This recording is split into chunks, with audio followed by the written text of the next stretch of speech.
At 6:15 a.m., my husband didn't say goodbye. He closed his suitcase and erased 20 years of my life in under a minute. The sound of a suitcase zipper is supposed to mean vacations, sunrise flights, fresh starts. But in my kitchen, on a random Tuesday morning, it sounded like an execution. I stood frozen in the middle of our living room, glass walls from floor to ceiling. David loved them. He said they symbolized honesty. I called the place an aquarium. Bright, exposed, nowhere to hide when everything collapses. David wouldn't look at me. He folded his silk ties with sharp, mechanical focus, like a surgeon stitching up a patient he planned to abandon. No apology. No explanation. Just a calm briefing. "I'm leaving, Susan," he said. "Jessica and I are taking the early flight. I've already closed the joint accounts. Don't bother checking. You won't like the numbers." Then he finally met my eyes, not with guilt, not even regret, but with the detached stare of an executive cutting costs. "I'm done carrying dead weight." The words punched the air out of my lungs. My knees hit the hardwood floor so hard the sound echoed through the house. 20 years. My marriage. My safety, my future. Gone in 30 seconds. I waited for my daughter to scream. I expected Madison, 13 years old, to run after him, to cry, to beg. Instead, I heard a crunch. I looked up. Madison sat at the kitchen island in her oversized pajamas, chewing a piece of burnt toast. She watched her father walk out like he was a stranger leaving a cafe. No tears, no shock. She wiped a crumb from her lip and smirked. Before I show you how a 13-year-old quietly dismantled a corporate predator without even leaving her kitchen chair, comment below and tell me where you're listening from. I want to know which part of the world still believes in real justice. The front door clicked shut. The silence that followed felt heavy enough to split the floor. All David left behind was the scent of his cologne, cedar, money, and ego. It used to make me feel protected. Now it made my stomach turn. I didn't chase him. My body wouldn't move. Sitting on the floor among the invisible ruins of my life, I reached for my phone. My hands shook so badly, I dropped it twice before unlocking the screen. I opened the banking app. The loading circle spun slowly, cruelly, then the balance appeared. $297.50. That was it. 20 years of marriage reduced to 3 digits. I checked the savings account. 0. Then, with my heart pounding against my ribs, I opened the account labeled Madison's Future. We'd been filling it for 13 years.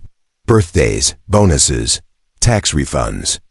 It should have held nearly $90,000. It held nothing. My vision blurred. My chest tightened like iron bands were crushing me from the inside. I couldn't breathe. I was suffocating while standing upright.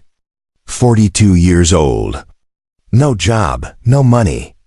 A child to protect. And a glass house I couldn't afford to keep. And that's when I heard a voice behind me. It wasn't scared. It wasn't crying. It was calm. She didn't sound like a child who just watched her father walk out. She sounded like an engineer identifying a malfunction. I looked up. Madison stood in front of me. No hug, no sympathy. She reached down, wrapped her hand firmly around my shaking wrist, and held it still. "Stop trembling," she said calmly. "I already handled it." Handled it. The word scraped its way out of my throat. "Maddie, he took everything. We have nothing." She shook her head once. "We don't have money," she corrected. "We have information. And in this century, that's worth more."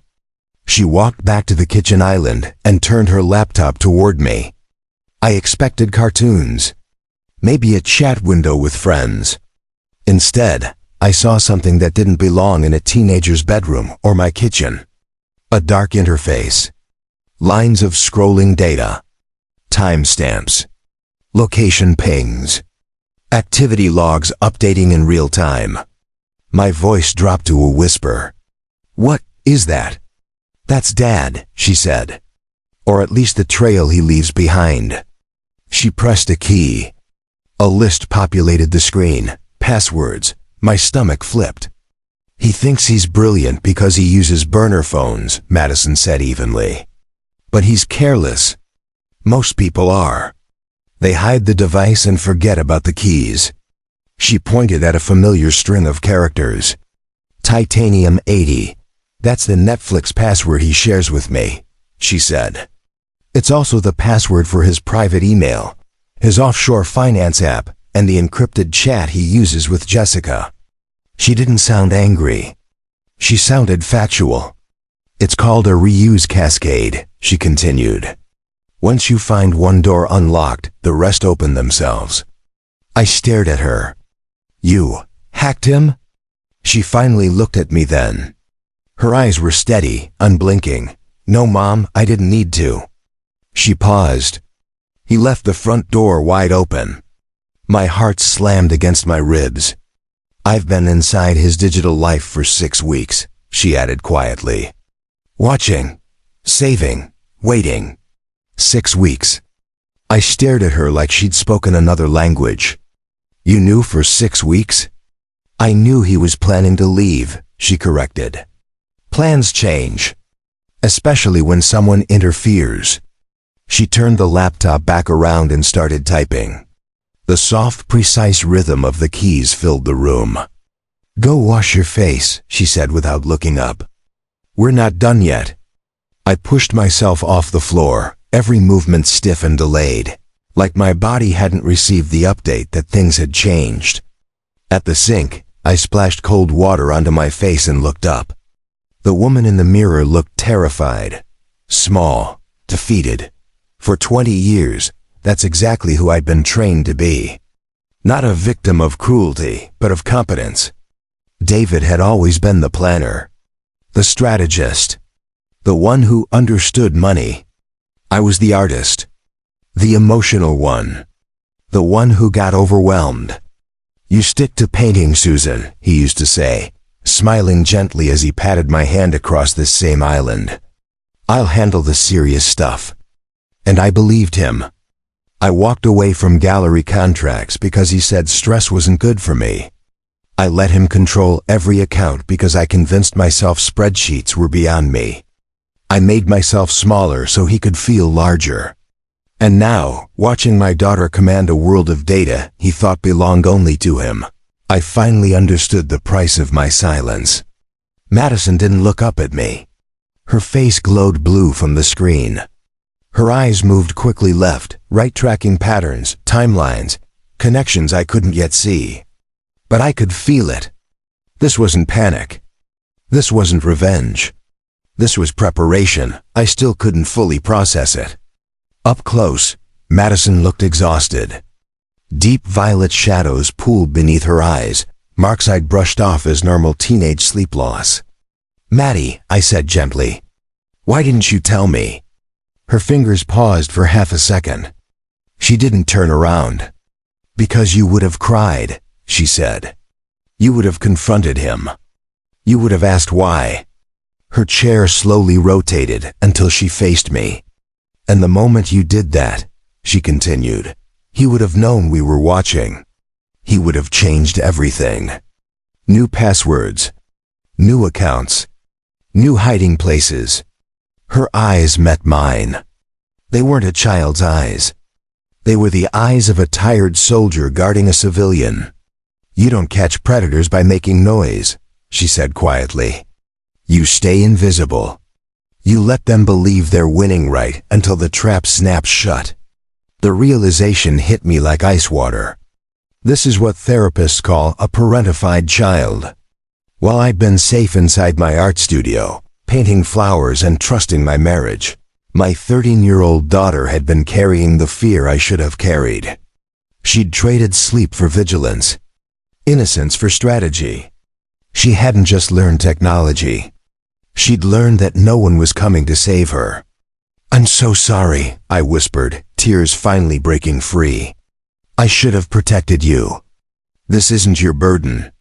You're just a child." She shrugged. It was a small, stiff movement, one that looked like it hurt. I stopped being a child when Dad started taking money from my college fund to buy jewelry for his girlfriend. Her focus snapped back to the screen. Fingers moving again. "Besides," she added, her voice dropping to a calm, flat register that sent a chill through me. "Being a kid is a weakness. Nobody suspects you." She pressed a key. "Dad thinks I'm crying over cereal," she continued. "He thinks I'm background noise." Another click. He forgot I set up his iPad. Another. He forgot I showed him how the cloud works. She glanced back at me. For a split second, I saw the little girl I used to braid hair for. Only now she was sealed behind armor. "He thinks I don't matter," she said. "That's going to be his biggest mistake." She gestured toward the chair beside her. "Come here. I need to show you where the money actually went." I stepped forward, not as her mother, as her student. The balance of our home had shifted the moment David walked out the door. The hierarchy collapsed. I wasn't leading anymore.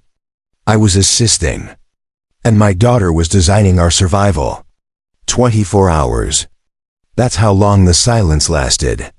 We lived in a strange limbo. Madison slept in sharp 20-minute bursts with her head on the kitchen table, waking just long enough to check logs and notes.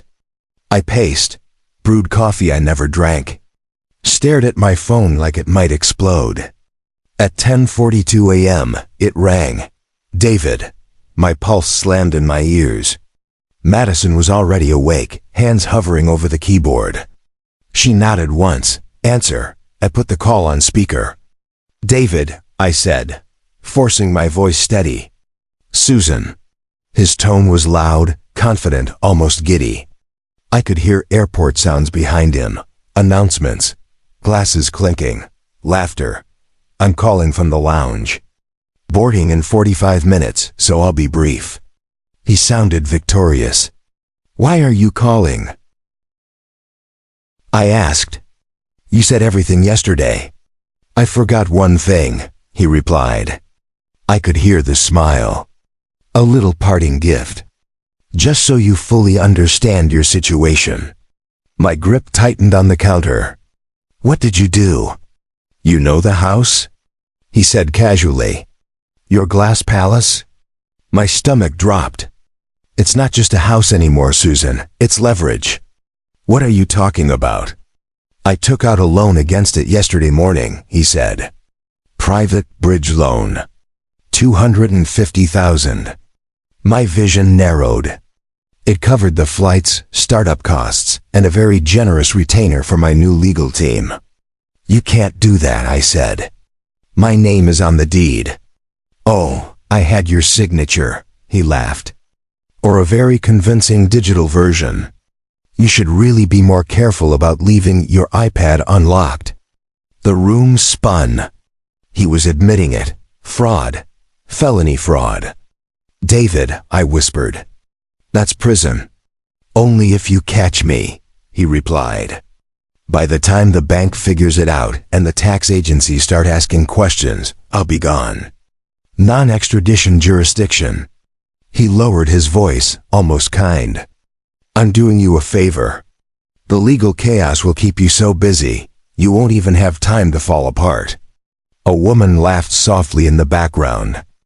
"David, stop," she teased. "We'll miss boarding. Finish the champagne." Jessica, a compliance officer, laughing about financial crimes. "You're a monster," I said. "I'm a realist," he snapped. "You were dead weight." I cut the anchor. Then, softer final. "Sink or swim, Susan, your move." The line went silent. I stood there holding the phone, the weight of invisible debt crushing my chest. $250,000. And behind me, the sound of keys began to move faster. He hadn't just left us with nothing. He'd left a crater. I looked at Madison, bracing for panic. For fear, for regret. Instead, her hands flew across the keyboard fast, ruthless, precise. "Did he say they're in the lounge?" she asked. "Yes," I said numbly. "Waiting on a flight to Dubai." Her fingers stopped. She looked up at me, and a slow, chilling smile spread across her face. It wasn't joy. It was recognition. The expression of a predator watching prey realized too late that the ground isn't solid. "Good," she said quietly. "Because there is no flight to Dubai." My voice barely worked. "What do you mean?" "He has tickets. He has a job." He showed me the offer. Madison turned the laptop toward me. On the screen was a polished corporate website. Apex Global Logistics. Glass towers. Boardroom handshakes. Confident executives. International locations listed in neat columns. "That's them," I said. "That's the company." "Look closer," Madison replied gently. "Check their registration date." I leaned in. "Created 28 days ago." "I built it," she said.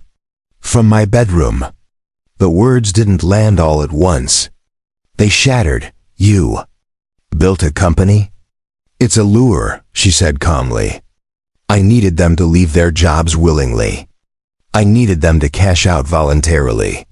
She opened a folder labeled Correspondence. "I created a recruiter persona," she continued. "Reached out a month ago. Promised everything Dad's ego craves: status, money, importance." Emails filled the screen. David's replies were there. Eager, flattering, obedient. "He never verified anything," Madison said. "He wanted to believe." She clicked again. They both quit. They liquidated their retirement accounts to cover the relocation costs I invented. Another tab opened. A flight itinerary. "These tickets look real," she said. "But they don't exist in the airline system." My knees weakened. "They're sitting in first class," she continued, "waiting for a plane that isn't coming. For a job that was never real. In a city where no one is expecting them." The truth rolled over me in waves. She hadn't chased him. She hadn't exposed him. She'd let him dismantle himself. "They have no jobs," I whispered. "No home, no insurance, no income. And no way back," Madison added. "The moment they realize the truth, everything disappears." She leaned back, watching the cursor blink on a dark screen. "Right now they're celebrating," she said. "Drinking champagne." Her gaze met mine. "In about 20 minutes, someone's going to tell them their boarding passes are invalid." She paused. That's when panic starts. The phone rang. Not the confident ring from before. This one was frantic, sharp, demanding. Madison glanced at the screen. "David," she said calmly. "Showtime." I answered. "Susan." His voice was unrecognizable, raw, cracked. "There's a problem. The tickets aren't working. The website is gone. I can't find the recruiter's email." He was still doing it. Still commanding. Still assuming I'd fix things. "Find the main office number," he barked. "My connection is bad." Madison didn't look up. Her fingers moved smoothly. "David," I said slowly, "there is no number. There is no company." Silence. "That's impossible," he snapped. "I signed a contract." "You signed a mock document," Madison said clearly, loud enough for the speaker to carry. "I designed the logo in a graphics app." The quiet on the line felt bottomless. Then breathing, fast, ragged. "Maddie?" he whispered. "Hi, Dad," she replied, voice flat. "Enjoying the lounge?" She paused. "I hear the shrimp cocktail is overpriced." You did this," his voice cracked. "Do you have any idea what you've done?" "We quit our jobs," he went on, panic spilling out now. "We liquidated everything. We're sitting on $200,000 in cash with nowhere to go." Madison didn't flinch. Actually, she said calmly, tapping a key, you might want to check your phone. What are you doing? His voice rose again, thin and frightened. I just shared your location, she replied. With Jessica's firm's legal department. And with federal financial investigators. What? This time it was Jessica, sharp, hysterical. Why would you do that? Because of the missing funds, Madison said evenly. The side accounts. The false consulting fees. The money you diverted to finance your exit. That's a lie. Jessica screamed. It was in your private folder, Madison replied. Until a few seconds ago. I watched my daughter. She wasn't angry. She wasn't cruel. She was finishing a process. 2 grown adults unraveled in real time, undone by their own paper trail. Susan, David said, then begging now, stripped of every ounce of authority. Please, you have to stop her. I'm your husband. I'm Madison's father. You were, I said quietly. We can fix this, he pleaded. I'll come home. We'll put everything back. Just tell her to stop. Madison's hands finally stilled. The room went silent. She slid a tablet across the counter toward me. An email draft glowed on the screen. Subject: Evidence of fraudulent loan application and identity theft. Attachments: documents, records, and his own recorded admission from minutes earlier. 1 button. Send. My eyes drifted to the empty space where our family photo once hung. Then to the balance on my phone. $297. Finally, I looked at my daughter, the child who had carried this weight alone for weeks, because her father decided she was expendable. Susan, David whispered. Please. He wanted mercy. He wanted the woman who used to absorb consequences for him. My fingers wrapped around the tablet. They didn't shake. You wanted a fresh start, I said softly. Yes, he breathed. Please. Madison gave me the smallest nod. This was the moment everything changed. I just gave you one, I said. You're starting from 0. I pressed send. Goodbye, David. I ended the call as sirens began to rise in the background. 6 months have passed since I pressed that button.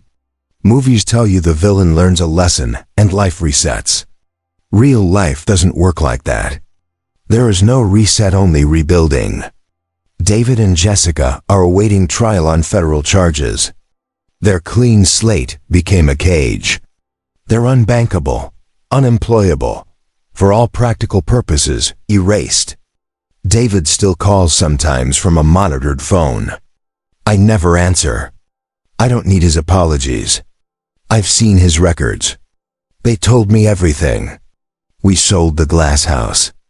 I couldn't live inside something that felt like a display case. We moved to a small bungalow with creaky floors and soft northern light. And for the first time in years, I picked up a paintbrush again. I'm not painting flowers anymore.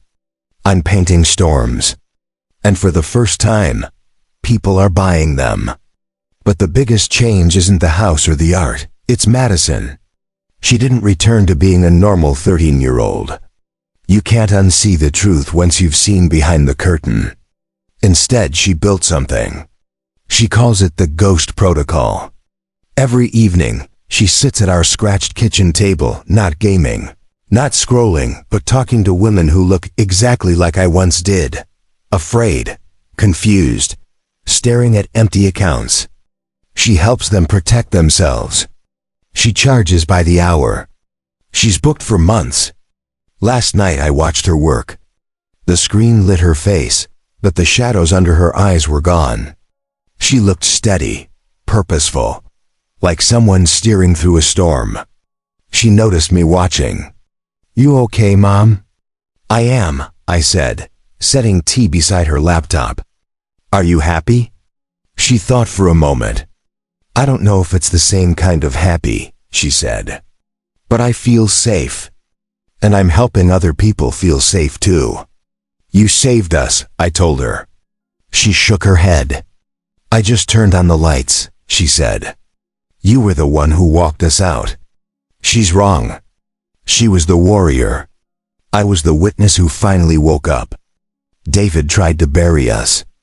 He thought we were dirt. He forgot something. We were seeds. And now we're a forest he can never cut down. If you think Madison was right to press that button, hit like. And if you want more stories about underdogs biting back, subscribe.